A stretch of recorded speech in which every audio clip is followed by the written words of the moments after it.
ئەم ژنە کوردە ئێستا دووگیانە لەگەڵ هاوسەر و دوو منداڵی و خوشکەکەی هاونیشتیمانی قامیشلۆن لە ڕۆژئاوای کوردستان لەگەڵ 20,000 پەنابەری دیکە لە هەنگاریاوە گەشتنەوە شاری میونخ لە ئەڵمانیا.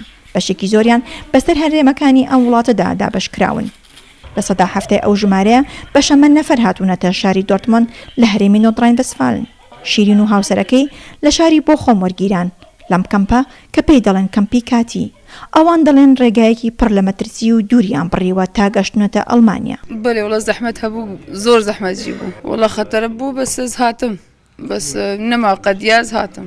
مخلبي خطري خصص هاتم دخوازيهم خوديقو از مرتاح بهم زاروكي مرتاح بن يعني ام زانبن ام سبيرا من تشتكتنا به وام خوا ام تخوازن قو ولاطين ماكو سوريا وكردستان بخوش به ام فقر شیرین و عەبدوڵڵا بە خێزانێکی پێنج کەسیەوە تەنها ژوورێکیان پێدراوە و ژیانی تێدا بەڕێ دەکەن بەڵام ڕازین بە شوێنەکەیان.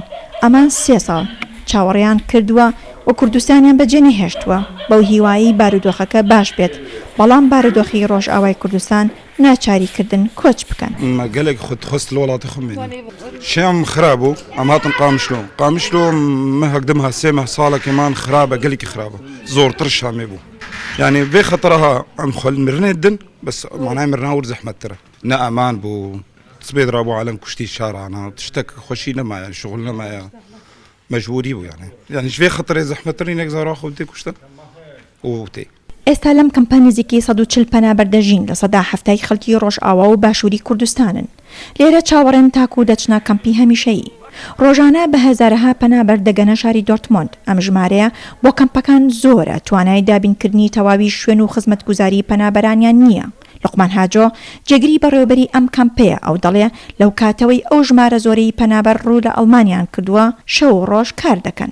قالك خلق هاتين ضغط قالك سمعتي بو بري هايفي مانجي دجار سجارة ترانسفير شدبون منها مانجي حفتيه ده تقريبا 3 ترانسفير شدبن ام هو بيردكن يعني ام بروجي كي تبلي هبونا يعني ام محاولات حتاج متى اموا ام بهدي دي بين غفره بكن جبر اي قوتي فرجي كي بتشكي بهنا وطن قدريده تعب خارنا عذاب خارنا نفسي تعبينا ليش ولي مهرو دايم زحمتي مثلا زمانه مثلا نخوشيه نخوشي البيت جبرت حفتي كده حفتي نخوشيه من كان علاج بكن البهورتكم ضغطامه هي بتزيد به ئەوانی لەم کەمپە دەژین هەموو لە چاوەڕوانیدان کە بچنە کەمپی هەمیشەیی و چاوەڕێی مافی پەنابەرین.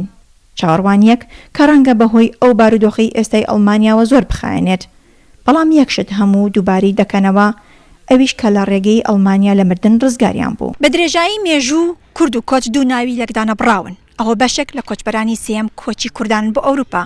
لێرە ڕۆڵەکانی کوردستانی گەورە لە دەوریە کۆبوونەوە دەڵێن نەخوازراوەکان ئێمان هێنایە ئێرە، بەڵام لەگەڵ هەر گۆڕانکاریکی باش ڕێڕێوی کۆچمان بۆ کوردستان دەگۆڕدرێتەوە.